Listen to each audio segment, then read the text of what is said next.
ibiddi jahannam kan ittiin bobeeffamu namootaa fi dhagaadhaan gubaan isaa waan sammuun ilma namaa tilmaamuu oli. Rabbiin akkas jedha: ibidda kaafirtootaaf qopheeffame kan boba'aan isaa namootaa fi dhagaa ta'e sana sodaadhaa. Suuraa Baqaraa ayata 24. Warri jahannam dheebuu hamtuu dheebotu yeroo dheebuun itti hammaattu bishaan gaafatu ni kennamaaf. Garuu bishaan danfaa malaa dabalate kan ho'isaa yeroo isaan liqimsan mar'umaan isaanii kukkututu akka dhugan kennamaaf. Liqimsuuf yaalu garuu hin danda'an. Haalli isaan keessa jiran hundi haala nama ajjeesu ta'us garuu duuti guyyaa sana hin jirtu. Yeroo beelaan nyaata gaafatu nyaanni ni kennamaaf, garuu nyaanni isaanii muka qoree qabuudha. Suuratul Ghaashiyaa ayata 6. Mukni zaqqum muka hundee jahannam irraa biqiluudha. Firiin isaa fakkii mataa shayxaanaa fakkaata. Liqimsaan hundi boqonnaa osoo hin taane dhukkubbii fida. Adabni jahannam ho'a gubaa qofaa miti, zamhariiris ni jira. Qabbana qorri isaa akka abiddaatti nama dhukkubsu. Ho'aa fi qabbanni adabbii ulfaataa baachuun hin danda'amne kan jahannam keessatti argamanidha. Amma eenyuyyuu iddoo isaa qubatee jira.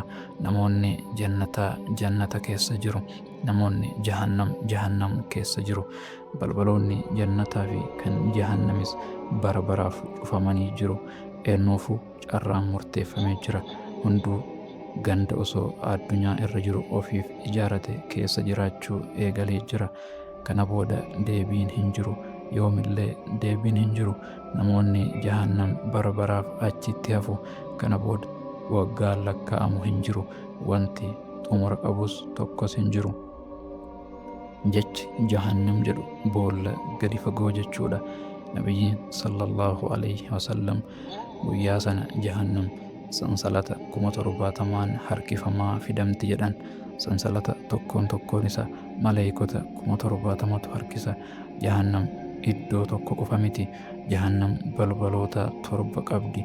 Sadarkaa 7 adda addaa. Balbaloota 7 adda addaa.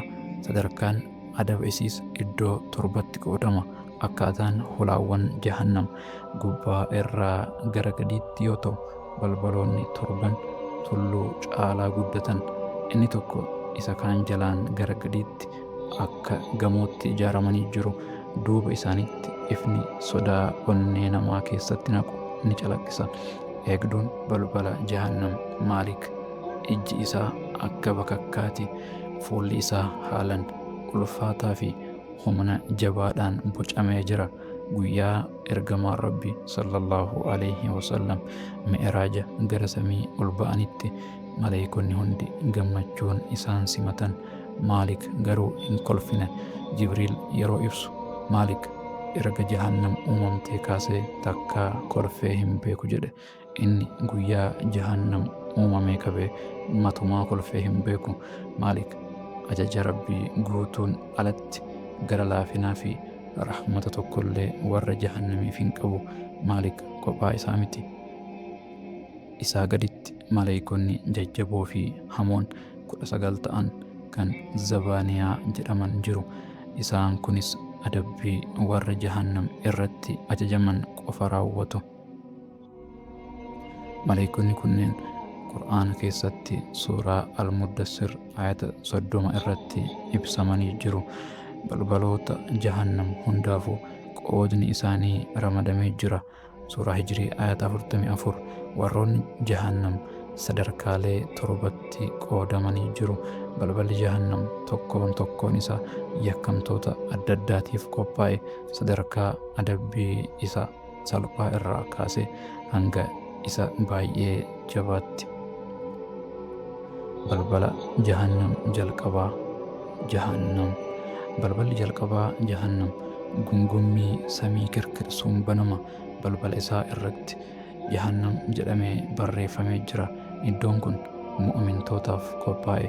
Mu'mintoota muslimtoota ta'an, amantii islaamaa qaban garuu dagannoo keessa jiraatan, mu'mintoota salaata isaanii yeroo irraa dabarsanii salaatan, kanneen boodanan salaata jedhan, warra soba amaleeffatan, warra ilma namaa miidhaa turan, kanneen hammeenyaan mirga ilma namaa nyaatan isaan kun mu'mintootuma garuu warra Allah ni araarama jedhanii garuu matumaa tawbaa hin goone jara kanneen balballi jahannam isaan simatti yeroo jahannam isaan simattu akkas jedhanii iyyuu nuti mu'mintootin turre shahadaa qabna miti jedhanii room'u eeyyee shahadaa ni qabu turan garuu dirqama ishiitiin hin jiraanne warreen kunneen garuu carraa tokko ni qabu badii hammaataa biraa waan hin qabneef adabni isaanii yeroodhaaf qofa hamma cubbuu isaanii qofa adabamu sana booda gara jannataa deemu garuu hangi guyyaa sanaatti ni gubatu salaanni isaan keessaa gatan hundi ibidda sobni isaan sobaa turan hundi ibidda cubbuun xixiqqoon hojjetaa turan hundi adaba ta'a balbala lammaffaa lazaa balballi lammaffaan iyya daggaleetiin banama lazaa ibidda nyaataa liqimsaa ibiddi kun jiraataadha ni yaada sammuu qaba warri balbala jahannam lammaffaatti darbaman warra islaamummaa irratti qoosan warra amantiin isaan biratti salphaa tahe warra ayata jecha rabbii dhaga'anii kolfan warra azaana dhaga'anii dhimma ittiin kennin warra muslimtootaa fi diinii irratti qoosaa turantu asitti simatama lazaan yeroo isaan argu akka bofaatti utaalee isaanitti marama foon isaanii lafee irraa cicciruu eegala sana booda lammata akka biqilu godhama sababni isaas asitti adabbiin adeemsa dhuma hin qabneedha gogaa isaanii gubdee dhabamsiifti lazaa keessatti adabni adda cubbuun hundi deebii mataa isaa qaba arraba addunyaa irratti islaamummaatti qoosaa ture ibiddi lazaa irra dhangala'a kan ijas kan qaama hundaatu adaba mataa isaa dhandhama balbala sadaffaa saqar balballi sadaffaan cal'iinsa gadi fagoodhaan banama saqar ibidda waan hunda gubuu fi balleessu balbala isaa irratti ofittummaa jedhamee barreeffamee jira as keessa adaba addaatu jira bu'aa ofittummaa warra beela'aa arganii dhimma kiyyaa miti jedhan warra yatiima osoo rakkatoo irra dabran warra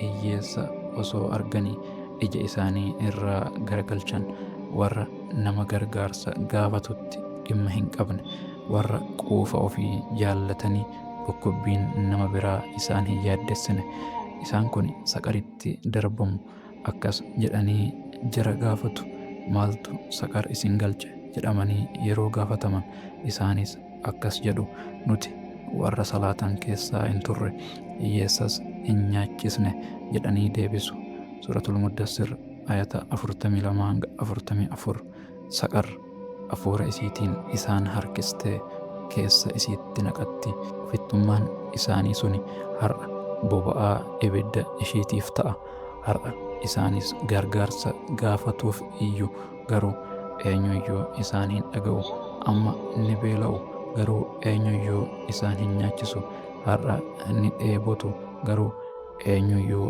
bishaan hin kennuuf duraan addunyaa irratti rakkatanii hin beekan har'a garuu dhukkubbiin isaan addunyaa irratti namootaaf hin dhimamin suni isaan qabatee jira balbala afraffaa huxamaa balballi afraffaan sagalee sibiilaa walitti rukutamu fakkaatuun banama huxamaa ibidda onnee namaa seenee caccabsu balbala isaa irratti warra qabeenya jaallatan jedhamee barreeffamee jira as keessa warqee fi meetiitu jira garuu warqee fi meetii bareedan sana miti warqee fi meetii boba'u kan baqee akka bishaaniitti ibidda dhangala'u balballi kun warra qabeenya garmalee jaallatan warra qarshii isaanii jaalala isiitiif irra deddeebi'anii lakkaawan warra qabeenya argachuun isaaniif bolola malee homaa hin dabaliniif ibiddi kun isaaniif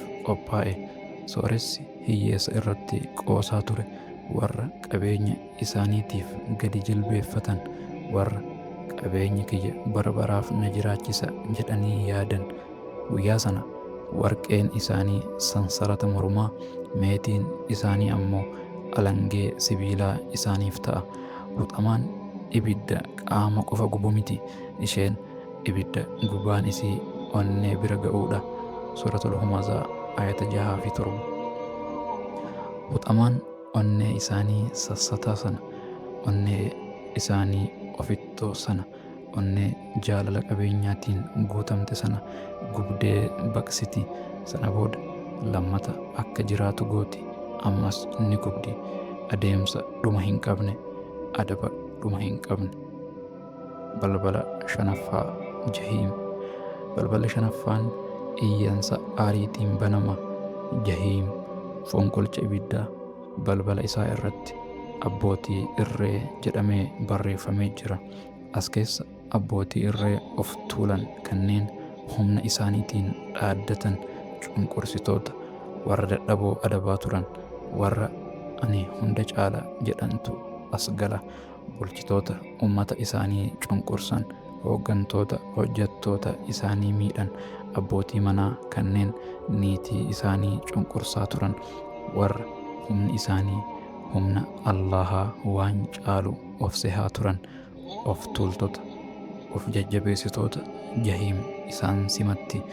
Guyyaa sana gonfoon isaanii hin jiru, aangoo fi maqaan ulfinaa isaaniis ni gubata. Fuulli isaanii ibidda keessatti rigama. Of tuultota hundaaf balleeffamuutu jira. Suuraa Ibraahim ayata 15. Of tuulummaan isaanii hundi copha ibiddaa isaaniif ta'a. Boonni isaanii ibiddaan gubata. Maqaan ulfinaa isaanii pirezidaantii, hoogganaa, ajajaa fi maqaan suni hundi har'a isaa waliin gubatee jira. Amma maqaa ulfinaa tokko qofatu jira, innis namoota jahannam kan jedhu qofa. Balbala 6ffaa Sa'iir. Balballi 6ffaan iyya waraanaatiin banama. Sa'iir ibidda gubaan isaa akkaan hamaati. Balbala isaa irratti warra waraana uumaniitu as gala jedhamee barreeffamee jira.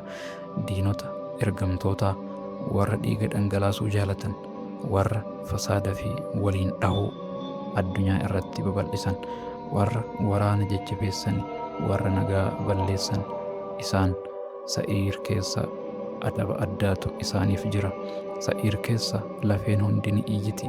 Sagalee namoota isaan cunqursanii ibidda keessatti yoo iyyu ni dhaga'u. Dhuma irratti garuu sagaleen isaaniis yeroo gubachuu jalqaban iyya dhukkubbii kanatti makama. Yeroo ishee keessa buufaman sagalee ishee sodaachisaa yeroo isheen danfitu ni dhaga'u. Suuratul Mulk ayata 7. Sa'iir isaan gubuu fi adabuu ishii irraa yoomillee boqonnaa hin fudhattu. Balbala 7ffaa Haawiyaa. Balballi 7ffaan gungummii gadi fagoodhaan banama. Al-Haawiyaa boolla hundee hin qabne, iddoo gadi fagoo fi dukkanaa'aa boolla dhuma hin qabne. Balbala isaa irratti munaafiqoonni as galu jedhamee barreeffamee jira. Warra cubbuun isaanii hunda caalaa sodaachisoo ta'e, warra arraba isaaniitiin laa ilaaha illallah jedhanii onnee isaaniitiin ammoo ganan, warra maaskii amantii islaamaa uffatanii garuu jireenya biraa jiraatan. Jarri kunneen namoota iimaana qaban fakkaatu, garuu onneen isaanii dhimma lama qaba. Jarri warra muslimtoota duubaan shirratti xaxan, warra muslimtoota guwwomsan, warra yeroo islaamni miidhamu gammadantu as gala. Dhugumatti munaafiqoonni gadi fageenya ibiddaa isa sadarkaa gadii keessa jiru. Gargaaras isaaniif hin argattu. Suuratun Nisaa ayata 145. Haawiyaa keessa adaba addaatu jira. Maaskiin bara baraaf uffatamaa ture gaafa sana ni baafama. Sobni hundi ni saaxilama. Fuulli dhugaa ni mul'ata. Ibiddi yeroo isaan argu ni dallana. Sababni isaas munaafiqummaan soba summaa'aa hunda caaluudha. Dhukkuba ajjeesaa hunda caaluu fi gantummaa hunda caaluudha. Warri Haawiyaa keessatti kufan bara baraaf gadi adeemu, matuma hundee hin ga'an. Sababni isaas badiin munaafiqummaa dhuma hin qabu. Nabiyyiin sallallahu alayhi wasallam yeroo tokko akkas jedhan: dhagaan waggaa 70 dura ibidda jahannam keessa bu'e kunoo har'a hundee ga'ee jedhanii dubbatan. Subhaanallah. Munaafiqoonni ibidda jahannam keessa iyyaa gadi fiigu, garuu yoomillee dhuma hin ga'an. Gadi fageenya sammuun ilma namaa yaaduu hin dandeenye. Sababni isaas cubbuun gariin baay'ee gadi fagoodha, adabni isaaniis akkuma sana gadi fagoodha. Egaa amma kana booda murtiin hundi xumuramee jira. Jireenyi jahannam jireenya bara baraa taatee jirti. Namoonni jahannam abdii kutannaadhaan qabsaa'uuf yaaluu eegalu, baqachuuf yaalu, garuu baqannaan hin jiru. Yeroo hunda ishee keessaa ba'uu yoo barbaadan gara isheetti deebifamu. Suuratul Hajj ayata 22. Namoota jannataatti iyyuu jalqabu gargaarsa isaan kadhatu bishaan nurratti naqaa yookaan waan Allahan isiniif kenne irraa nuuf kennaa jedhanii waywaatu. Namoonni jannataas akkas jedhanii deebisu, Allahan waan nuuf kenne kaafirtoota irratti haraam godhee jira. Suuraa Araaf ayata 50. Kana booda gargaarsi tokkolleen hin jiru, abdiinis hin jiru. Kophaa ta'uu fi abdii kutannaa keessatti hafu, yeroo dhuma hin qabne jiraachuu eegalu. Adabni jahannam yoomillee xumura hin qabu. Warri jahannam seenan bara baraaf achitti hafu. Suuratul Huud ayata 107. Yoomillee matuma hin xumuramu, yoomillee boqonnaas hin qabu. Yeroo kana namoonni jahannam imimmaan gaabbii booyuu jalqabu.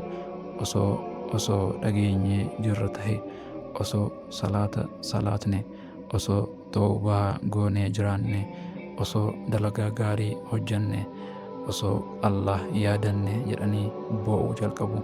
Garuu jechoonni osoo jedhan kun har'a faayidaa hin qaban. Gaabbiin ammaa hiika tokkos hin qabu.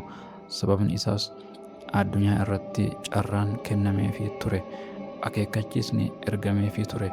Ergamtoonni dhufaniiru, kitaabonnis bu'aniiru, garuu isaan hin dhageenye, dhimmas itti hin kennine. Garuu amma yeroon darbee jira. Adabni jahannam dhukkubbii foonii qofa osoo hin taane, warri ishee galan gaabbii dhuma hin qabneen micciiramu. Salphinaa fi yeelloon isaan uwwisa. Adabni jahannam keessatti hunda caalu tokko salphina hafuuraati. Namoonni gocha isaan achiin ga'eef bara baraaf ni qeeqamu, ni tuffatamu. Jahannam gooftaa ishiitiin akkana jetti, yaa Rabbi, kutaan kiyya tokko kutaa kaan nyaachaa jira. Sana booda Allahan akka isheen yeroo lama hafuura baafattu hayyamaaf. Hafuura tokko gannatti, hafuura tokko ammoo bona keessa. Ho'i bona hunda caaluu fi qabbanni gannaa hunda caalu kan namoota har'a addunyaa irra jiran rakkisu hafuura kanaan dhufa. Ibn Abbaas akka jedhanitti namoonni jahannam ho'a gubaa irraa boqonnaa kadhatu. Qilleensa qabbanaawaa zamhariirtu itti ergama. Qabbanni kun baay'ee jabaa waan ta'eef lafeen isaanii caccabuu eegala. Sana booda ammas gara ho'aatti deebi'uuf gaafatu. Yeroo lammata gara ibiddaatti deebifaman, gubaan ibiddaa caalatti hammaata. Adeemsi kun dhuma hin qabnu. Akkuma nabiyyiin nuuf himanitti namoonni jahannam akka adaba sana caalatti dhandhamaniif qaama gurguddaa fi jabaa ta'een uumamu. Adaba nama sobuu. Sobni wanta nama tokko gara jahannamitti harkisan keessaa isa guddaadha. Ergamaan Allah sallallahu alaihi wasallam guyyaa tokko akkana jedhan, namni mirga yookiin haqa muslimaa kakuu sobaatiin nyaate, Allahan jannata isarratti haraama godhee jira, jahannam ammoo isarratti dirqama godha jedhan. Sahaabonni osoo wanti sun qabeenya xiqqoo ta'ellee moo yaa ergamaa Allah jedhanii gaafatan. Nabiyyiinis eeyyee, osoo ulee mukaa yookiin siwaaka ta'eyyuu jedhanii yeroo 3 irra deddeebi'an. Nabiyyiin kabajamaan sun aakiratti adaba sobaa irraas akkana jedhanii akeekkachiisan, namni abjuu hin argin nan arge jedhee himatu aakiratti waan hin danda'amne akka hojjetu, kan akka ija dhimmuu 2 walitti hidhuutti ni dirqama, ni adabamaas. namni fakkii yookaan fakkii waan jireenya qabu tolchu guyyaa qiyaamaa lubbuu keessatti uume jedhama. Garuu matuma hin danda'u, ni adabamas. Adaba alkoolii dhuguu.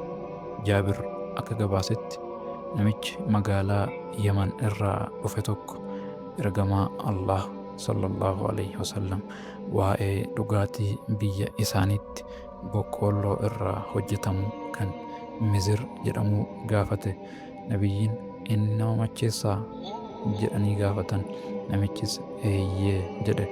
Ergamaan Allah sallallahu alaihi wasallam sana booda akkana jedhan: wanti nama macheessu hundi haraama. Allahan waadaa galee jira, namni dhugaatii nama macheessu dhugu jahannam keessatti xinaatal kabaal irraa akka dhugu taasifama jedhan. Namoonni yaa ergamaa Allah, xinaatal kabaal maali jedhanii gaafatan. Nabiyyichis inni dafqa namoota jahannami yookiin dhiigaa fi malaa isaaniiti jedhaniin. Hadiisa biraa keessatti nabiyyiin sallallahu alaihi wasallam akkas jedhan: guyyaa qiyaamaa jahannam keessatti adabni hunda caalu salphaan nama miilli isaa lamaan meeshaa ibiddaa irra kaa'amedha. Ho'a meeshaa sanaatiin sammuun isaa akka qodaa ibidda irra kaa'ame danfuutti danfa.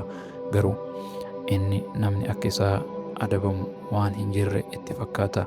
Dhugaan jiru garuu inni adaba hunda caalaa salphaa ta'e argachaa jira. Viidiyoo kana hanga ammaatti hordoftee jirta. Adeemsa sodaachisaa kana argitee jirta. Adaba warra jahannam eeggatus dhageesseerta. Amma yeroon murtii itti kennitu ga'ee jira. Gama kam ta'uu barbaadda? Jannata keessatti moo jahannam keessatti? Kun harka kee jira. Filannoon keeti. Hanga ammaatti yeroo qabda. Balballi toobaa ammas banamaadha. Garuu hanga yoomitti? Halkan har'aa ni cufamu laata moo boru tahina? Torbaan dhufu tahaa fi waggaa har'aa tahaa eenyuyyuu hin beeku. Allah qofatu beeka. Yookiin osoo ati lubbuun jirtu Israafiil xurumbaa sana afuufee carraan toobaa keetii cufata. Yookiin guyyaa keettu dhumata. Israafiil ammas ajaja eegaa jira. Ati hoo ammas dagannoo keessa jirtaa? Ammas booda salaata jechaa jirtaa? Garuu osoo bootni sun dhufuu baatee hoo? Osoo halkan kun halkan kee isa dhumaa tahee hoo? Qophiidha. Viidiyoo kana hiriyoota keetiif qoodi. Namoota jaallattuufis qoodi. Namoota hedduu bira akka gahuufis koomentii irra seeniitii aamiin jedhii darbe. Yaa gooftaa keenya, adaba jahannam irraa nu oolchi. Yaa Rabbi, jahannam irraa nu eegi. Yaa Rabbi, gara hidaayaatti nu qajeelchi. Yaa Rabbi, iimaan irratti nu ajjeesi. Yaa Rabbi, warra qajeeloo waliin walitti nu qabi.